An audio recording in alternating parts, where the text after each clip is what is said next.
สวัสดีครับกลับมาอีกแล้วกลับมาอีกครั้งนะครับสำหรับงานเสวนาต่อไปนะครับก่อนที่จะเริ่มการเสวนานะครับขอเรียนเชิญทุกท่านนะครับสแกน QR code ที่อยู่บนหน้าจอในขณะนี้นะครับเพื่อดาวน์โหลดแอปพลิเคชัน BOT Event ครับโดยในแอปพลิเคชันนี้นะครับมีเอกสารประกอบการเสวนา รวมถึงจะมีสรุปเป็นภาษาไทยในเนื้อหาของแต่ละการเสวนาด้วยครับ So you can easily download the BOT event application and all information will be available there including presentation slides and the summary of each session in Thai language.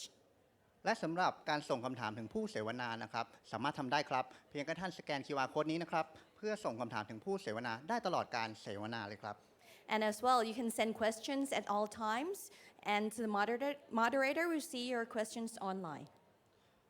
ลำดับต่อไปนะครับขอเชิญชมพบกับงานเสวนาในหัวข้อเรื่องทิศทางการโอนเงินการชำระเงินข้ามประเทศในอนาคตจะเป็นอย่างไรนั้นคอยติดตามรับฟังกันครับ The next session will be even more interesting. It's going to be about cross-border payments and remittances, overcoming barriers.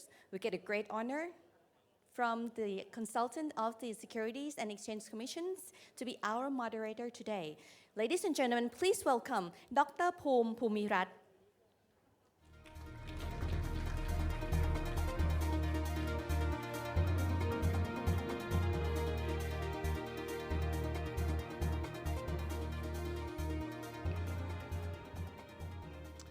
Good morning.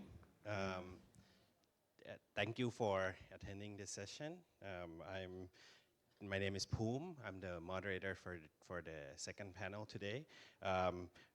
Today we have a very exciting panel actually. 5 of very distinguished speakers who will join me momentarily. But the topic for this session will focus on tech innovation and fintech that will enhance the experience of cross-border payments. Cross-border payment has been a fairly painful process for most people, right, for a long time. And recently, within the past few years, we've seen much innovation that moves this space forward. This area happens to be one of the most regulated area of the financial industry. And because we have 5 panels, I wouldn't take long to introduce all of them because we want to get to the topic. So for the panel today, I would like to introduce our panel. First, Thakorn, Mr. Thakorn, is head of digital innovation from Krung Sĩ Bank. I call it Krung Sĩ Bank, not the full name, because that's their brand. Second is Dr. Arak, Chief Strategy Officer from Siam Commercial Bank. Third is Mr. Michael Moon, Head of Payments Markets, Asia Pacific, SWIFT. SWIFT, for those that are not in the banking industry, SWIFT is basically the person we rely on for the past few decades to do cross-border remittance. Fourth is Mr. Sagar Sarbhai, Head of Regulatory Relation, Asia Pacific from Ripple. And lastly, our lone lady on the stage, Ms. Vansa, Chatikavanij, Managing Director of Omiseko. Okay.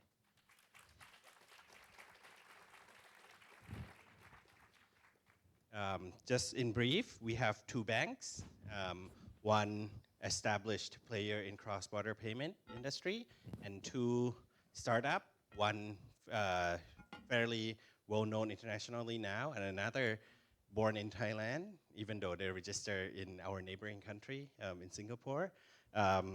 So it's a very interesting and exciting panel. So before, we move into the tech side, I wanted to begin with our incumbent banking player side. For the first question to Mr. Thakorn,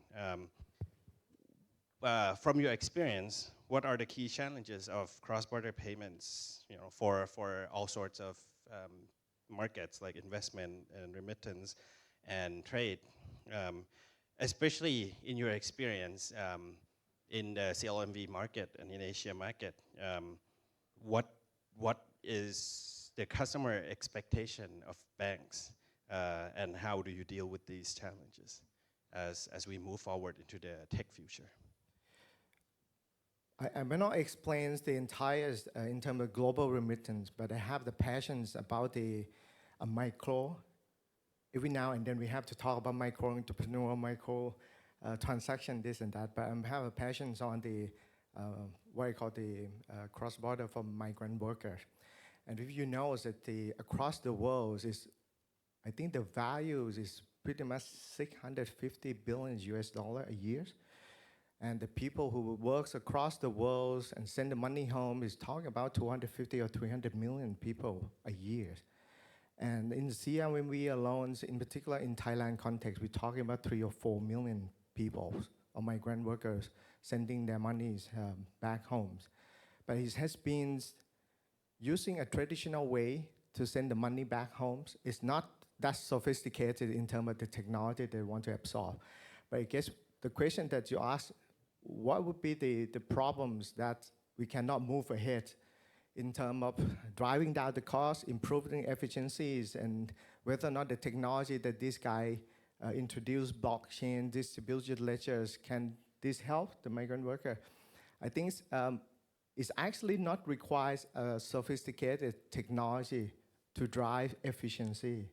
It's just a matter of trust that whether or not these people have in the institution, like a bank, and whether or not the bank is actually knows how to serve these people, that's actually my key concerns. These migrant workers across the world still transact or move the money using a traditional way, cash, relative friends, or cell carries. Then they will use the informal sectors, which is what they call is a money transfer office, post office, and other. But bank will be on the later tails of the economics.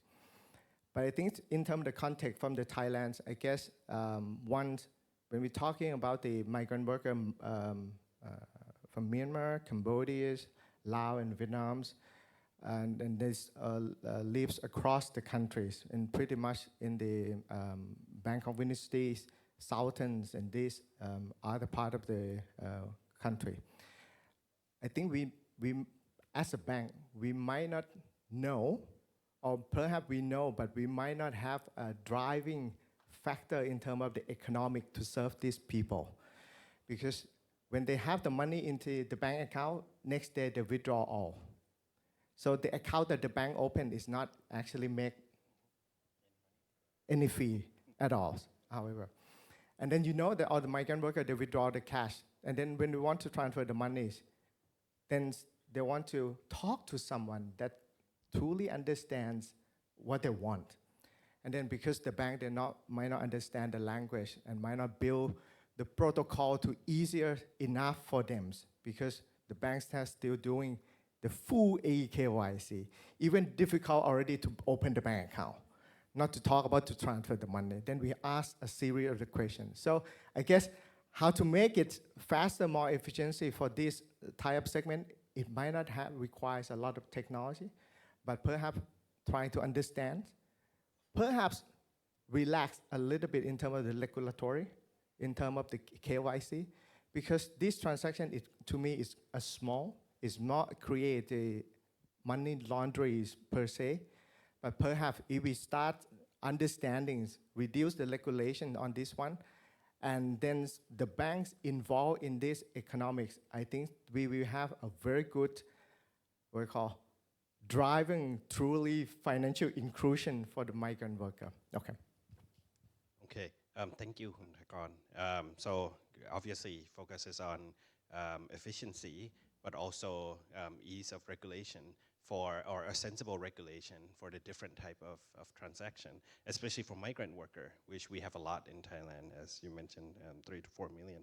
Dr. Arak, what do you think will instant cross-border payment be realizable? What are your views? Is it really necessary? How quick do we have to get it to be? Does it really need to be at level of, say, prompt pay, like literally 3 seconds it gets there? And if we get there, at different speed, what do you think it enables for our economy? Okay, thank you. That's a lot of questions. I can't remember now. Okay, well, first of all, I think real-time cross-border remittance will happen just the same way as we have the real-time payment in Thailand, prompt pay system by BOT, and a lot of other countries, Singapore, UK, Australia, you can name it, all the domestic remittance or domestic transfer already happening on real-time basis. The next question on that one is more of the cost structure rather than whether it will happen.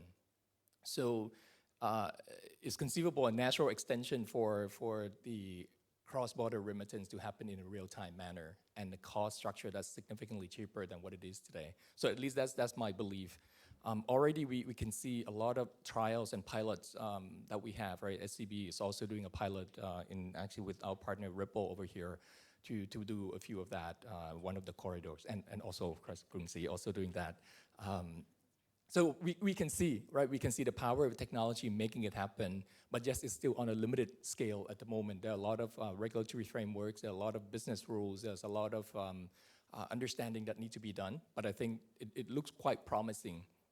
Now, in a way, this will actually solve real problems in practice as well. There are a lot of companies, overseas company MNCs, that actually, a lot of people here, if you're a property owner, right, if you use Airbnb, for instance, you would realize that it would take you probably 2 to 3 weeks before you get your money from renting out your property. Part of that has nothing to do with the fact that, or maybe a little bit to do with Airbnb might want to keep a little bit longer of the proceed. But reality is that they're constrained by the fact that if they want to remit the money to you immediately, it costs a lot. It takes a lot of processes. It takes a lot of changing in the current workflow, right? So what happens is that they accumulate all the transactions into big bulk and then send it in one time. So that's why 2 to 3 weeks sometimes for some of you. Now with new technology, it's conceivable that the real-time settlement can happen after the tenant return the key, right? And I think that's sort of that's the kind of conversations that we are looking to see whether that can happen. We believe it can, and we'll probably try it out and see how it goes from there. But as Kun Thakorn mentioned, I think that's sort of where I have no question that this will happen, but it's a matter of time, and a lot of things need to be in place. We talk about regulatory framework. Different countries have different regulatory policies, and those need to be aligned. Right, and in terms of infrastructure, which we can touch on a little bit later on, where different countries now have different infrastructure. Global remittance can only happen if it's a scale, right?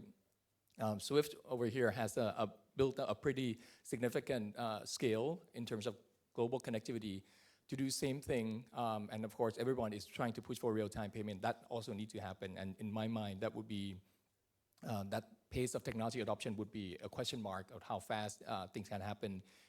If not everyone adopt at the same time, then they will be subject to the slowest adoption, for instance. So, in all, I think very positive and upbeat about the outlook. And now, how do we make it happen more like? Okay, so as per our two bankers' address,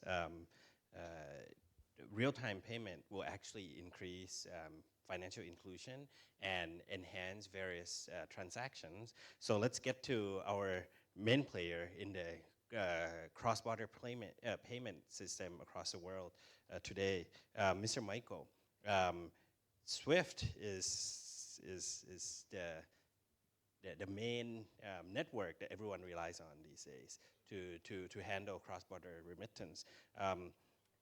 What is in SWIFT's plan in the future to combat the advance in technology, to solve some of these problems and enable the things we've just mentioned, making it faster, making it easier to access? How can your technology help with easing regulation compliance across the landscape and make this cross-border transaction more efficiently? Thank you very much. So maybe I'll just start by saying that 45 years ago, SWIFT was one of the original sort of innovators in financial services and basically killed what were the old telex processors to introduce the world's financial messaging. And what started with about 300 financial institutions 45 years ago is now 11,000 institutions around the world. So I just have 2 slides here to kind of help if you like, the audience understand a little bit between the difference in technology and what we also think about in terms of business processes. So, you know, any good payment network, and there are many out there, it's not just SWIFT as well, has reach. So SWIFT has 11,000 institutions. There are 3,000 in Asia Pacific, 700 here in Southeast Asia alone. Last year we carried 7 billion financial messages, and we actually carry them on a real-time basis across the network. This point is really important. It takes 2 to 3 seconds to take a financial message from here in Bangkok and put that anywhere on the planet. Paris, London, New York, Beijing, 2 to 3 seconds technologically to carry across the network. It's growing at about 12%. We do it at an average cost of 2 to 3 euro cents per transaction. So you've got scale effects within that network, and that's really important in a payment network. So given that the technology performs pretty well, what's the real problem here with cross-border payments? And we think of this as a business process problem. So I just have an example here. A company in Thailand is exporting to China, and we all want to do business in and with China. You have that export process. We know that's complicated, but we're focused on the payment here. The payment involves a lot of financial institutions, and you can see here Bank of China and ICBC, who are 2 banks that are working very closely with us in China on our Global Innovations for Payments program. They transact with larger financial institutions here in Thailand, and then ultimately you're dealing with smaller regional institutions to make that payment to the exporter in Thailand. That process, that payment process, has many activities along the way: reconciliation, monitoring, FX, fees are taken, documents are managed, and all of that adds to business process friction. So a year ago, we started what's called the Global Payments Innovation Initiative, or SWIFT GPI, and with that initiative, we're targeting these business process frictions to improve payment outcomes for customers, whether they're corporates or individual consumer customers. So in a year, we now have 150 institutions around the world that have signed up to provide same-day payment outcomes to customers, and they also agree to track payments end-to-end through a unique tracking identifier. And I mention this because this is new technology that we've introduced, whereby each payment on the SWIFT network has a unique tracking identifier. So in an age where you can track a parcel around the world through a unique identifier from the e-commerce store to your front doorstep, you can now track a payment with a unique tracking ID in a centrally held database. There are 42 banks live. One of them is live here in Thailand, CM Commercial Bank, which is fantastic. The payments are happening very fast. So we set out to provide same-day payment outcomes where money is in the end customer's account on a same-day basis. What we're actually finding is half of these payments are being completed in 30 minutes. Some are actually done in seconds. There's one example of an institution in Southeast Asia that made a payment to the US in less than 10 seconds. And banks are actually realizing cost savings of up to 50% in some cases. And again, it's all at scale. So right now, every day on SWIFT GPI, there's $100 billion every day being transacted to the SWIFT GPI service. And just the last slide, I just wanted to highlight the live bank on the SWIFT GPI here in Thailand. This is what CM Commercial did when they went live a couple of months ago on SWIFT GPI, which is fantastic. So hopefully that gives you a little sense of the difference between how we think about the role of technology and also the role of actually removing business process frictions from payment experiences as well. Okay, thank you. So you introduced a new technology that helps solve the process and the regulatory flow and address at the very core problem, because that's actually what slows down the entire process, right? But Mr. Sagar here works with Ripple, and the goal of Ripple is to take a look at this entire problem from an entirely new perspective. Can you tell us about that? And if you don't mind, maybe some audience may also want to hear what's the difference between the word blockchain and distributed ledger. Briefly on that too, since that's one of the core topic that Ripple often have to talk about. Sure. So I'll just follow on from what Dr. Arak mentioned about the importance of real-time payments. I think there is no denying that real-time payments is the future and the world needs it. The problem is that the current cross-border payments infrastructure was not made for the internet age or for the shared economy as we live in today. And the problem is that while there are incumbents and startups trying to address some of the pain points, they are merely treating the symptoms by workarounds or by launching sleek apps. I think the problem is with the infrastructure itself. And mind you, it's a tough ask to build a new infrastructure right from scratch. It is cost intensive, it is resource intensive, and then there are many other regulatory complexities. So Ripple actually has set out on a mission of creating a new payments infrastructure from scratch. And this is what we call the Internet of Value. So this is essentially our mission, where basically we want to create an internet where money or value can move like information moves today in real time across borders in a matter of mere seconds. So that really is the goal. Now, the question is, how do we achieve that goal? Now, there is a lot of hype around blockchain. People are talking about blockchain can solve this, blockchain can solve that. People are almost treating blockchain as a panacea for all the problems on the planet. Well, that blockchain does have potential, but then not the generic blockchain solution as we know it. So which is why after years of research, working with banks and central banks across the globe, what Ripple did was we came up with very customized blockchain solutions to solve this very specific problem of cross-border payments and build this new infrastructure. So what we did was we identified two big issues with the current cross-border systems in place today, connectivity and liquidity. So let me quickly explain what these two means and how are we addressing this. So let me first talk about connectivity. So in the world of cross-border payments today, we use a very sequential process. So essentially, there is a originating bank, and then there is a beneficiary bank, and then there is a layer of intermediaries in between. And payment and messages flow one step at a time. It's not a sequential process. So if there is time taken by one of the banks in between, the entire process gets slowed up. And every single step has to go through compliance checks at every step. So that makes it very tedious, very opaque, and very, very slow, and also highly expensive. What it also does is there is this uncertainty because the sending bank doesn't have visibility into the cost that would be levied by the correspondent banks or the beneficiary banks, as you can see on the slide here.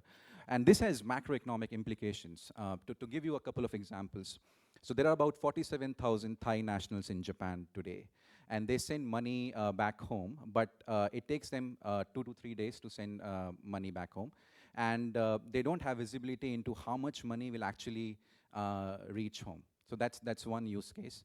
The second use case is there's a big corporate in Southeast Asia, and they want to send money to their foreign customers. Then that also process takes about 2 to 3 days, and they don't have visibility into how much fees would be levied. This really frustrates the customers, and there is a risk of losing out on valuable partners, and which may be detrimental to the bottom line. And there is a reason why I give these two examples, and I'll come back to it later.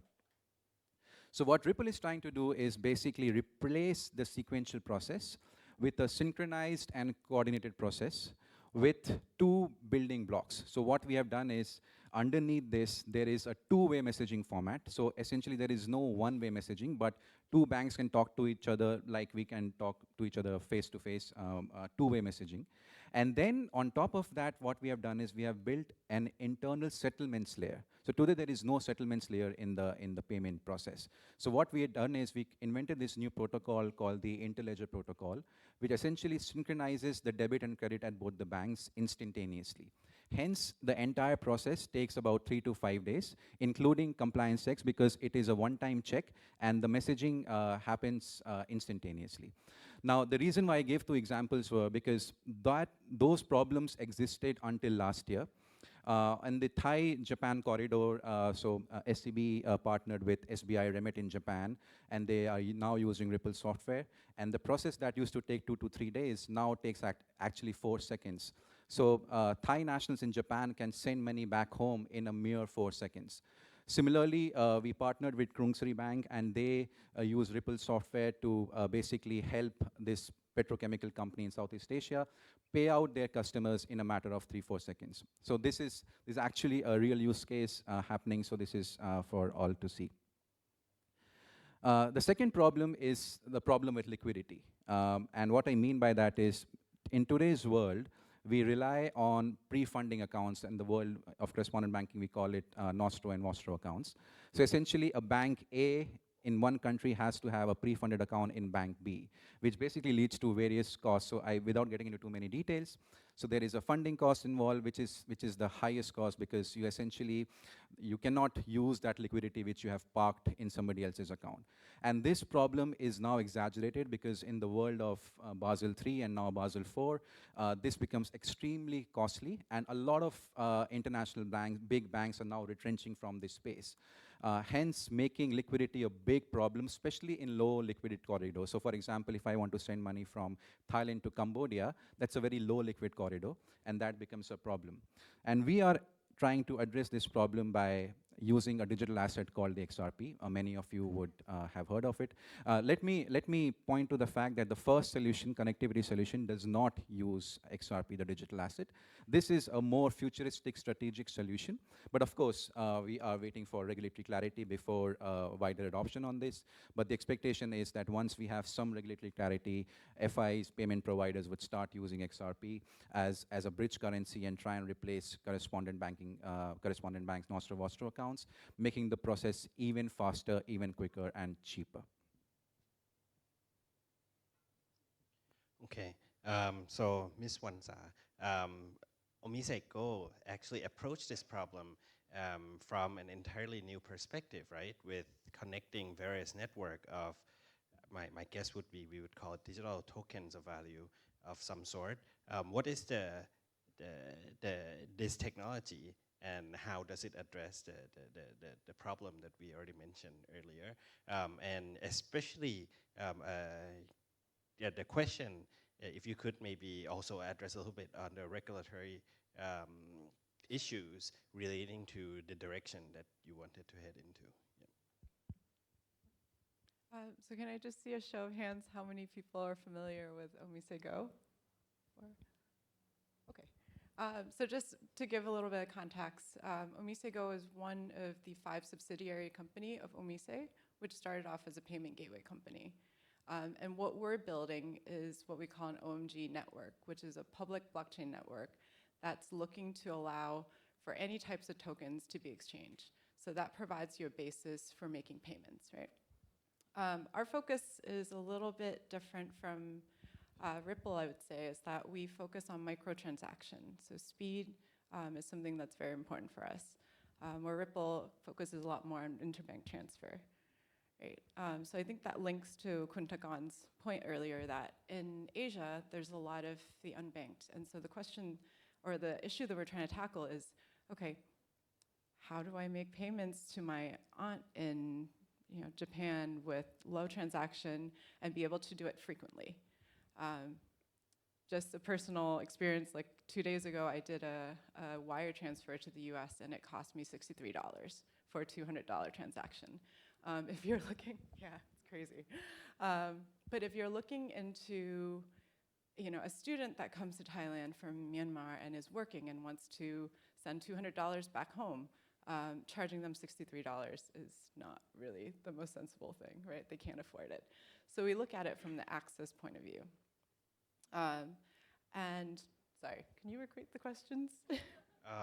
So yeah, now that we understand how your technology and what's the focus, unlike the other two, Ripple and Swift, where they focus on the regulatory side and partner with banks that are regulated, yours, regulation in your space is somewhat murky right now. How do you foresee what areas of regulation needs to be addressed or unlocked for this to be truly powerful to solve Kuntakon's problem of serving the unbanked? Just to take a step back as well. So Ripple or Swift can use the OMG network, because I think you also alluded to the earlier question of we're building a decentralized exchange, so we're solving a very different problem in the sense where I think in the future, interoperability between blockchains or distributed ledgers will be really important. So Ripple can be a standard using XRP for one sort of payment, but then you can transact it on the Omisego network. So it allows you to connect different types of blockchain, right? So that does become a very different regulatory question. And I don't really dare make predictions of what the regulation will be like, but I would say suggestions, education. I think, you know, governments have a really hard job, right? Because we're developing all these technologies and they're kind of playing catch up. So I think places like the BOT with the FinTech sandbox, like I have to really commend that because you're learning, the FinTech is also learning at the same time as the government. So I would say more education between FinTechs and government, as well as bringing in, you know, banks and users, because it's such a new space and we're all just learning together. But clearer regulation actually helps us because to put out a product and then have the regulator come and say, okay, you can't do that, it's not helpful to innovation from our point of view. Back to Mr. Sagar. I'm going to ask you to address, you know, you mentioned your future vision is to use XRP in the middle. Right now, you're not. My guess is because of the regulatory clarity issue. How do we tackle this problem? What might be your suggestion to Thailand or this region on how to enable this to really happen? Sure. I think we have come a long way since the initial days of Bitcoin and blockchain, where the narrative back then was down with banks, down with central banks, down with governments. The philosophy then, initial days, was very anarchist, so to say. I think Ripple actually took a very contrarian view and actually said, no, we will be working with central banks, regulators, and banks to make sure that our solution is widely adopted. And which is why I'm actually employed by Ripple, because so we actually work very closely with about 40, 50 central banks across the globe, including Bank of Thailand. So Ripple has taken that approach of collaboration and education, as Vansa mentioned. I think apart from education, collaboration is also extremely key, especially in the world where technology keeps outpacing regulations. So one day we're talking about AI and blockchain, the other day we are talking about self-driving cars and drones, and the third day we're talking about quantum computing and its impact on blockchain. So, I mean, I don't envy a regulator's job at all. I think the key here is collaboration. So, as Vansa mentioned, I think the regulatory sandbox is a very, very interesting concept. I think we need to laud BOT's efforts in terms of how they have actually used it for the industry's best interest. Ripple was actually a participant in that sandbox, and we benefited along with our partners greatly out of it. I think one suggestion could be if BOT could take that expertise and experience and take a leadership role in expanding that Thailand regulatory sandbox into a, let's say, a regional sandbox, because given the nature of cross-border payments, it is borderless, right? So if there is a way where that sandbox could be expanded so that more and more players from the region could take part in it and benefit out of it. I think one example could be the UKFCA recently launched a consultation paper, and they are trying to come up with this international sandbox. And potentially that, if that goes well, that's a very ambitious project, but that could also be one element of it. But I think collaboration education is extremely key. Also, if there is a way, especially in terms of some of the more consumer-facing technology, if there is a way where they can include or encourage public participation or public submission of thoughts, that would also be great. One example that comes to mind is how the Indian regulator took public comments on the recent net neutrality debate that was going on. So these are some of the suggestions that I could think of. I would actually support the kind of the regional platform, right? I think the EU recently came out with a payment standard, PSD2. Okay, so I think Asia, you know, can use something like that as well for remittances, and it would be great if the BOT, you know, in Thailand can lead that charge. Okay, Mr. Michael, you mentioned that Swift GPI, that's supposed to be targeted by Swift to be used to solve and enhance the speed. Could you tell us a little bit of your experience in getting banks and regulators to agree to implement it across the world, and what are the process?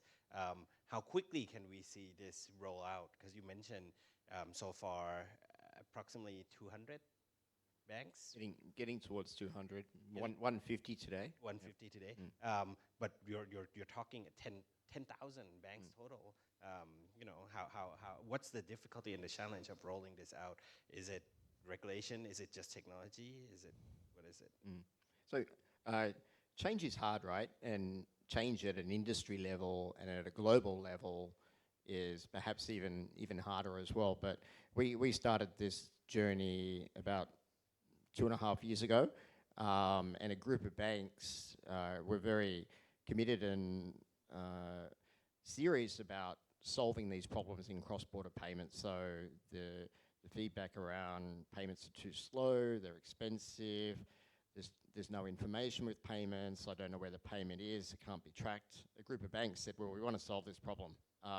So as a cooperative, SWIFT is sort of in a unique role where we can organize the community around these initiatives. So this is something that we're heavily invested in as SWIFT, but the industry globally is very invested in it as well, to the point that there's at least a bank going live on the SWIFT GPI service today.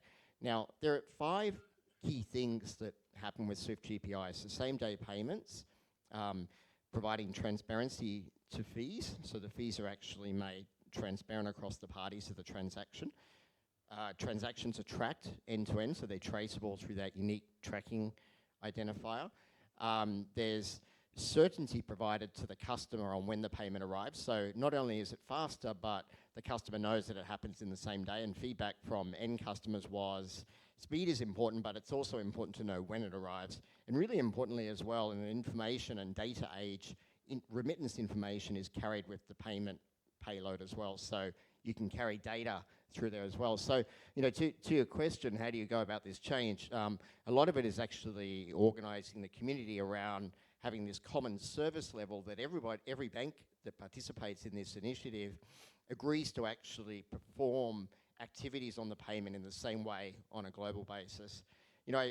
What we've found, one of the lessons is that if you get that common service level right, and we've started with those features that I mentioned today, we'll start tightening those up, I expect, over time, going faster, this kind of thing. If you can provide that common service level in a standardized way on a multilateral basis across the globe, banks actually get quite creative with this. So we're seeing some very interesting things that we hadn't really thought would occur. There's one bank in China that uses this information feature of the SWIFT GPI payment message for Chinese students that are studying in the US or Australia or the UK. They carry in the information field data related to that particular student, their identifier, where they're studying, purpose of study. It's carried with the payment payload to the end college or university. So you're basically changing what used to be a process where the university would call their bank and say, well, I've got the payment, but I don't know what this is for. I don't know anything about the student. So now that information carries with the payment message itself. So, that's one example of where banks are getting quite creative. They're providing status updates to their customers. They're providing tracking outcomes through corporate portals towards corporate treasurers and businesses. But that's banks freely innovating on top of an agreed service level that works the same way around the world. So maybe, does that help answer that question for you? Okay, that's very detailed, but good example, right? With the innovative way, the Bank of China, is it that you just? I know this is a bank in China. China Minsheng is one that's actually doing this. That's very interesting. Okay, Dr. Arak, do you have any comments or suggestion in regards to the various different proposed way moving in the future, be it the SWIFT method, where you extend it to make it more efficient, or with Ripple, I'm sure you already know a lot about Ripple, or even the Omise Go vision of some coming sometime late this year, early next year, where they create what they call decentralized exchange as a remittance platform. What do you see banks heading? Okay, I think first of all, from bank's perspective, we have no idea which technology will be the emerging technology in the long term. And therefore, we are not going to try to just make a prediction of a particular technology, but we'll instead work with all the partners. We work with GPI, we work with Ripple, and perhaps in the future we work with Omise Go as well. But in parts, it's so that we actually learn about these technologies and how they can actually be applied, right? So therefore, in my mind, over time, perhaps in the next few years, technologies will not be the primary focus of the discussion for cross-border remittance. It will be things around it that make this whole thing work or not work, right? I just came back from a trip to Japan last week. We talked to one of the partners, and they were talking about how the Japanese regulator is becoming concerned about cryptocurrency, how CoinCheck, as you heard, right, it got hacked into the system. So people talk about blockchain being secure, which is probably true, but things around it is not necessarily as secured. And these things, everything put together, the end-to-end system. So my concern would be, how do we make the whole ecosystem reliable and secure in such a way that everyone would be comfortable, right? The underlying technology, I think we can debate, and there are some pros and cons for all the technologies. So in that sense, and I can see how regulators would be concerned. A particular one bad example could set back not just the system, but public trust. And that's when it takes multiple months and if not years to try to resolve. And therefore, I would encourage everyone involved, and for instance, Omise Go and all the parties involved, to try to also focus on making sure that we get the level of trust that we require in order to make this happen. And if banks in any part can play this role, we intend to. I mean, there's a reason why we are regulated, right? So that we can actually provide certain level of comfort and trust to the system. But to answer your question, I think we'll be supportive of all the technologies, because I think that solves the real world problems. But I think we'll need to work with regulators to make sure that the security, all the elements around it, the whole ecosystem is safe and secured. Okay, so cybersecurity is one of the problem at the heart of what you're looking at in the future. Okay, that's very interesting. How about Khun Thakorn? Is there any other problem other than cybersecurity? What do you think, or how do you plan to use one of these new technology to address the problem you mentioned earlier with the financial inclusion and the unbanked? The problem is solved. We invest in Omise. And SCB invests in Ripples. Problem solved. No, I guess it's come down to the, I repeat it again. The cost involved for the cross-border transaction is because we're lacking of trust to each other. That's why you build up the protocol, verification, intermediaries, and others. But because in the past, to build the trust is not that easy. But I believe that with the new technology, we can come up with something that can create trust, especially in amongst the banking in the other countries. We do not have to use the third party to help ensure the trust among the bank or the customer of each bank. But I think sooner or later, there will be some systems or things that can actually help each bank hook to each other to create, I wouldn't say a bilateral agreement, but I think, yes, once we're able to connect to each other without intermediaries, it doesn't have to be a blockchain. It could be a simple text message, because the SMS is already go, the transaction. But put the technology aside, if we're able to build a systematic way to create trust among each other and knows that that person wants to send the money to the other person and they know each other, and bank as the bank, we know sort of KYC things. Then I think transaction side and in terms of the fees or things that involve will be much easier and convenient for the consumer. As a result, the cost will be driving down. Whether or not the technology will have to be advanced, I put that aside. No. So you see most of the issue and the problem. And if we cannot figure it out, we invest in them. Yep. Okay. Awesome. So right here on the left half of the stage, we have 3 different networks, right? do we want to see the future of 3 disjointed networks? How do you foresee you guys joining together in some collaborative way, maybe? And any one or two, all 3 of you could each address maybe what is the possible difficulties and possible potential, and what issue that might need resolve, right? Good question. Because we have 3 networks. We also very I'm sure the 2 banks are like, we really want to have bank one is global also network. very tired, connected to all the platform and technology. It would be love to have just one technology and one platform across the world. Or 3 technology, 3 platform, but interconnected. Yes. So any of you? So I think, as I mentioned earlier, I think interoperability will actually be one of the key importance to essentially cross-border remittances, right? As well as other use cases related to blockchain. Because, as you know, it's like saying, oh, what is the killer app for the internet? Like, the blockchain, you can do so many different things with it, with so many possibilities. So different design will actually take rise to different use cases. So what Omise Go is doing is actually allowing you the ability to transact with any type of tokens, which means any type of network, any type of protocol can talk to each other. So to answer your question, I don't think it's going to be one network that is the winner for every use case. It'll be multiple, and so this is why we're working really hard to build the Omise Go decentralized exchange with Plasma, which, you know, with this aim, we're aiming at 1 million transactions per second. So it should be able to support any network with any type of use cases. I'll just extend from what Vansa mentioned. So I absolutely agree that interoperability is the key.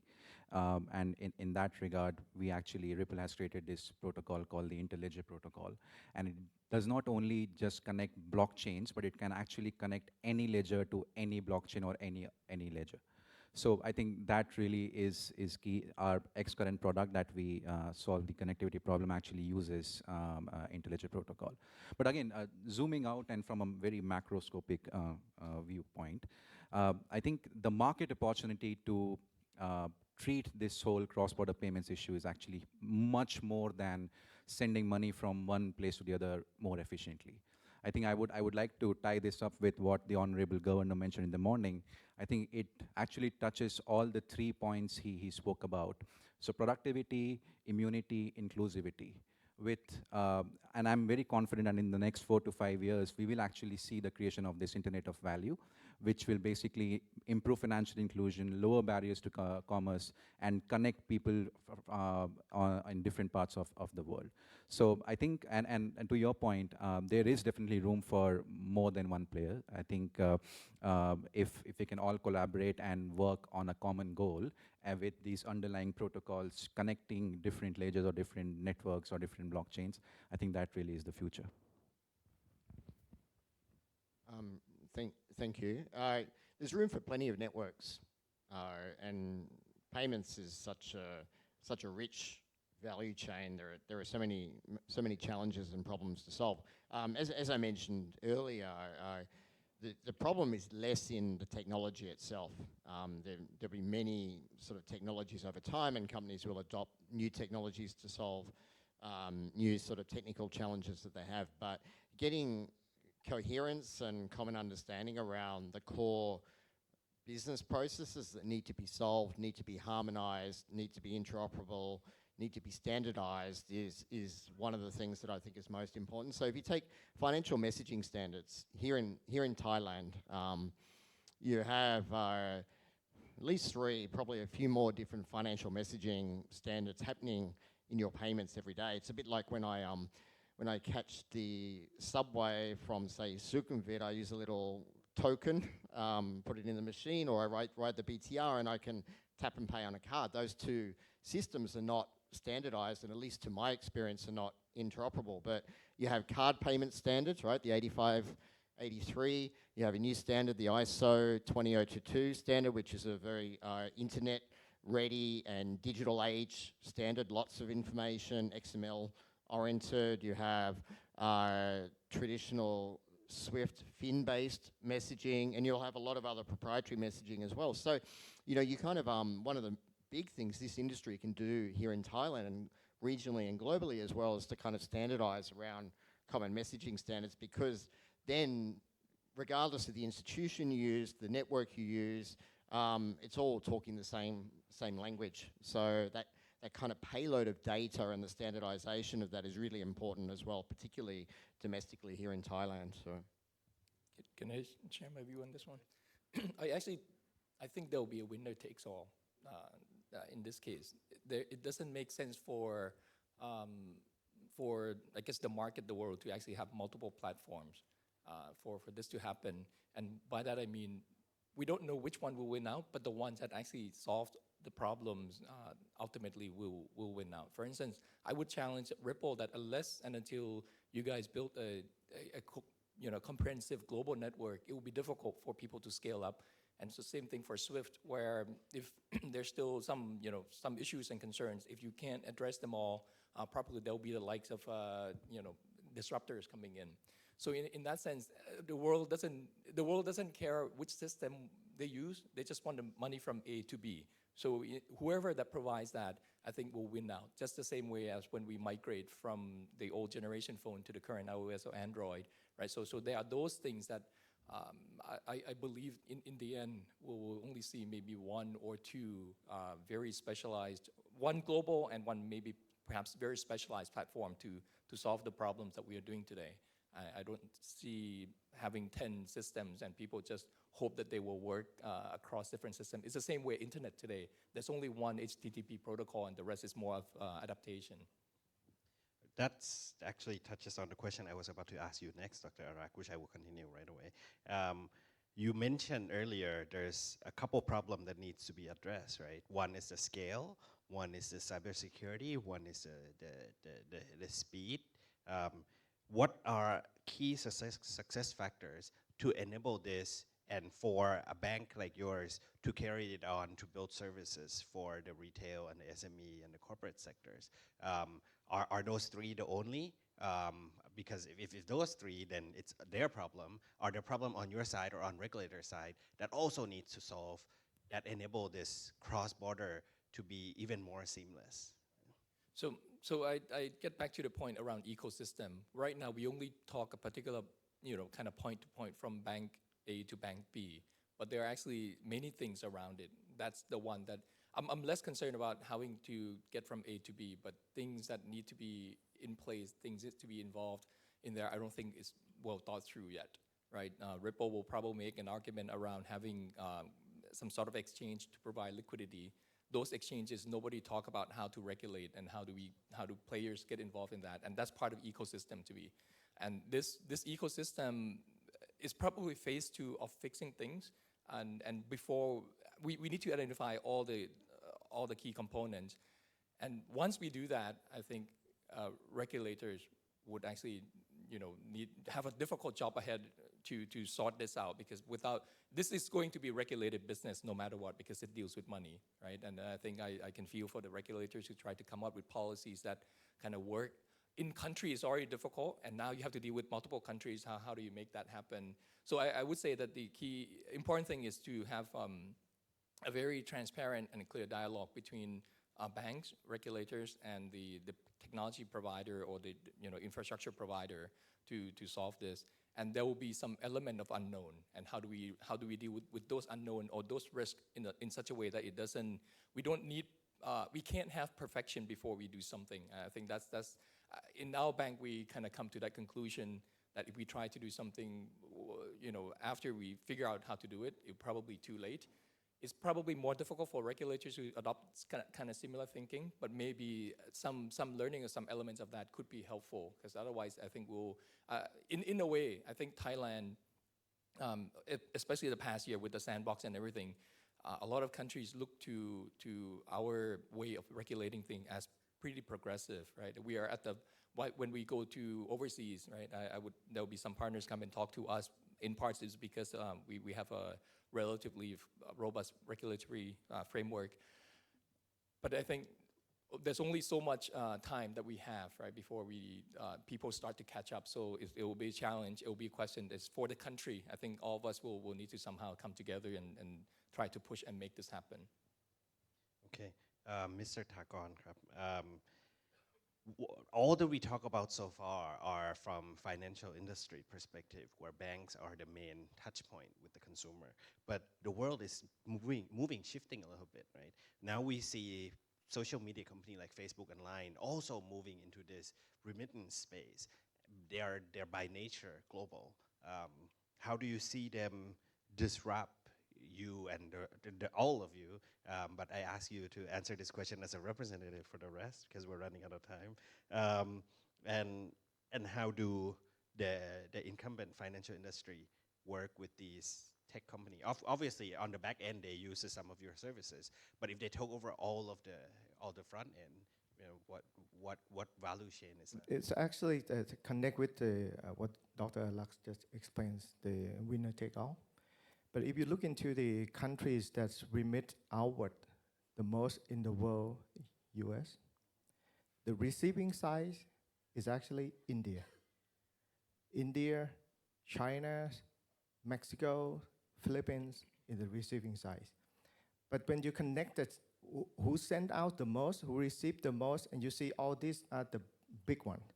And who control the big platforms? Facebook, WeChat Pay, Alipay. So at the end, you will see one or two. And it actually migrating to the social platform and pivot to become a payment.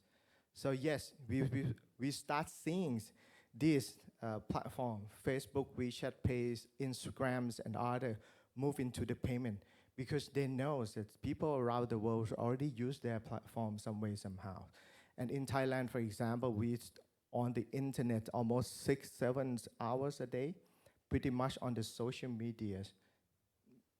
I think that's already proven that why they're going to conquer all this payment space. And now put that aside, they're using the social media as the advertising platform. Apart from sending the money, if you want to sell something, buying something, you do not have to go to the e-commerce platform anymore. You post the photos automatically, engine of the AI can actually route you to where you can buy. You can click, and one thing is the product pop-up, price pop-up. You can actually another click and payments done, as long as you connect your payment with this platform. And of course, once you have the platform that connect from this side of the world to the other side of the world, automatically fund can be transferred real time in the same platform. Cost is out. And in this picture, we're not in that picture yet. And I'm sure we cannot buy them, so I cannot solve the problem yet. Okay, so that's a challenge, right? You have a huge competitor from outside of the industry too, not just inside. Okay, lightning round. I only give you each 1 minute for 2 questions. Starting from that side, Ms. Vansa, we're at Bank of Thailand, so what do you expect from them for the future? And a short, brief, 10, 20 seconds answer. And what is your prediction of the way this ecosystem is going to move this year and next year? So expectations, increased collaboration and education, just amongst the industry, BOT, startups, banks, consumers as well. I think I kind of touched on that earlier, so I'll leave it as that, increased education. And predictions. I think, what we've all echoed here is that the technology itself for money transfer is there, right? The rail. We can improve upon it, both in cost and in time and in accessibility. But at the same time, the regulations around it needs to get beefed up as well. I think we were talking in the meeting room that with SWIFT, for example, there's a lot of layers that have been put on, and a lot of that has to actually do with trust, right? If you don't trust somebody, you're going to keep layering on different checkpoints and different services. So a technology that can help you strip away that, like a RegTech type of industry, I think will become really important in enabling both our networks, all of our networks, to become better and faster. Expectation from BOT, regulatory clarity on some of the new technology, including digital assets. and continue the collaboration. I think, as we discussed already, that BOT has taken a leadership role in the region in terms of their sandbox and their forward thinking. Just continue doing that, and if possible, expand that sandbox into a regional sandbox covering Cambodia, Laos, Vietnam, and so on.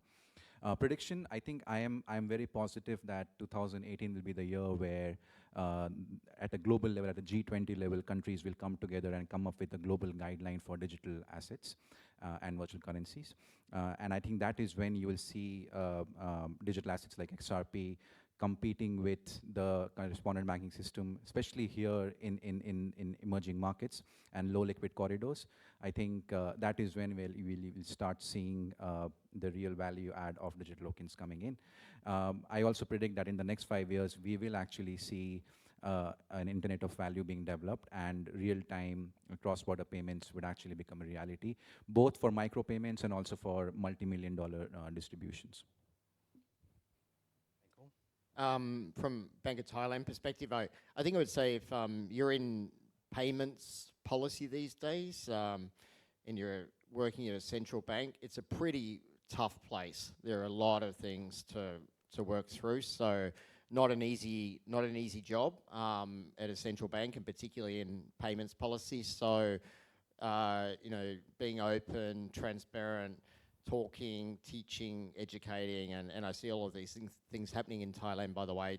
Just keep doing that. It's a challenging place and space to be in. On the predictions, you know, payments I think will continue to get faster, and I mean faster in terms of customer outcomes, not technology speed, but getting money into customers' account and adding value with information will be really important as well.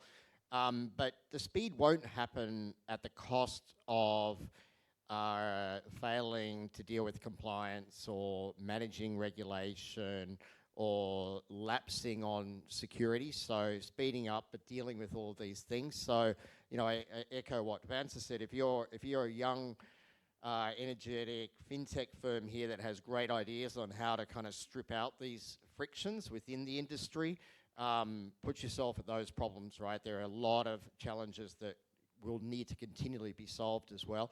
So, you know, I think that would be my prediction, speeding up, but not at the cost of some of these things that are really important in our industry. And then, you know, the other sort of prediction, I think in the next 5 years, you'll have every one of those 10,000 plus institutions on the SWIFT network providing these SWIFT GPI outcomes as well. So we're applying that through the standards. By the end of this year, every payment on the SWIFT network will have a unique end-to-end tracking ID as well. So look forward to seeing more of that as well. Okay. So usually not a good idea for a bank to be setting expectation for BOT.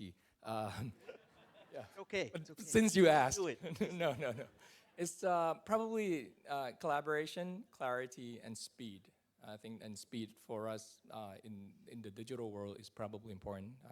As soon as we can have some clarity on how things will be governed, how, you know, that I think will help a lot. Whatever the policy, so long that it's clear, and then we can just live around those framework.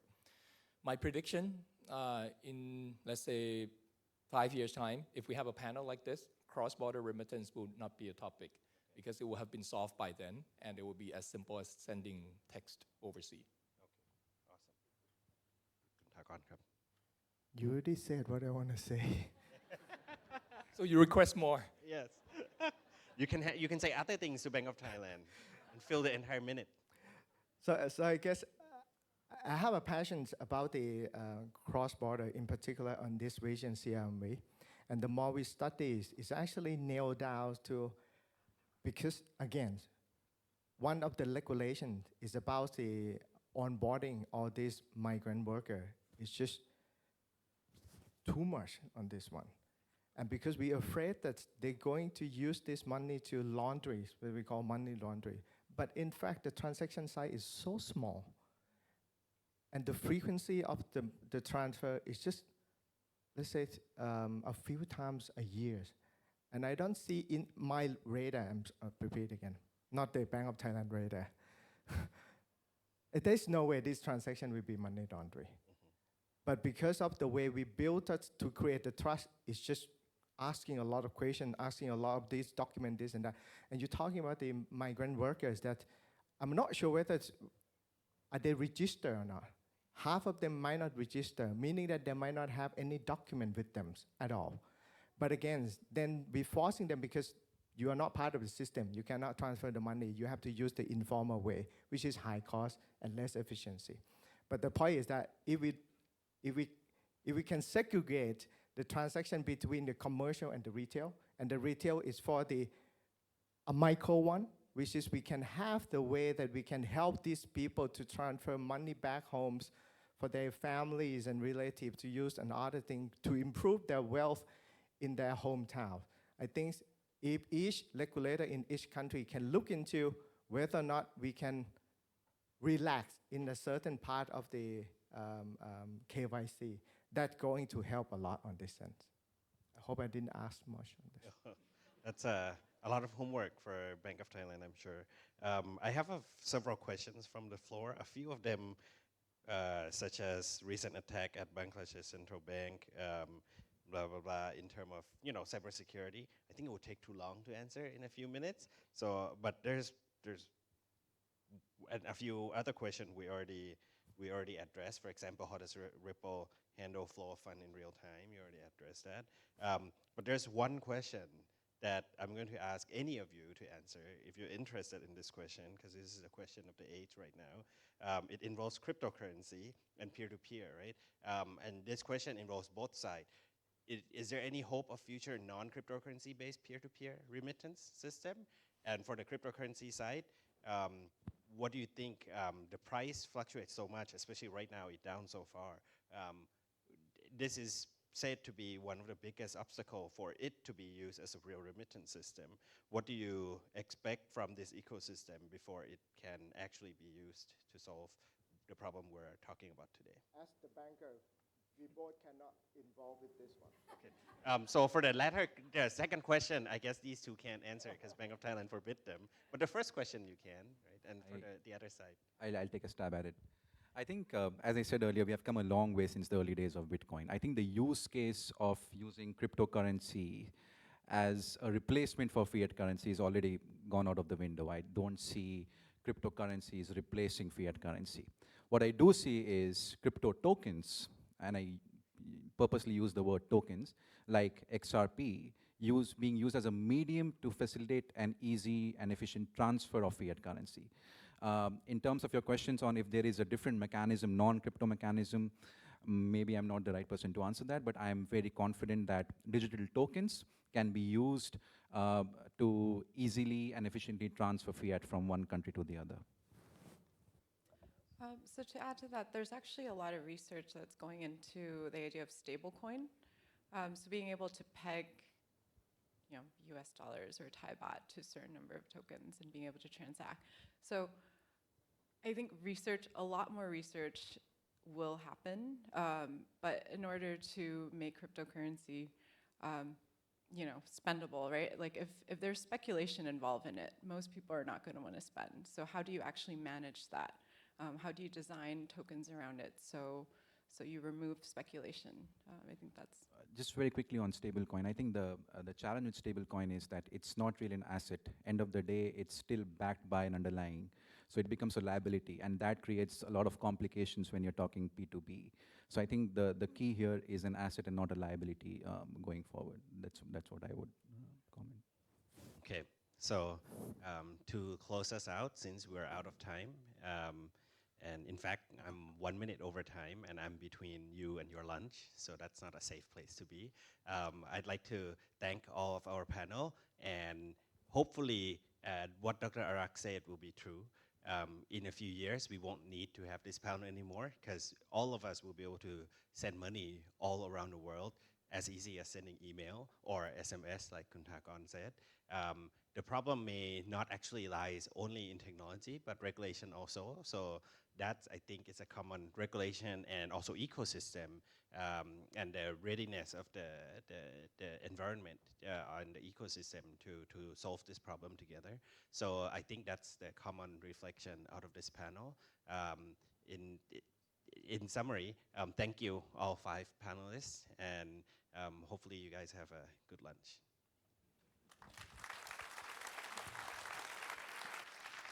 Okay, thank you so much for a very wonderful presentations and discussion here. We have a great combination as the banks and players who are having really active role in applying disruptive technologies actually before they're getting disrupted.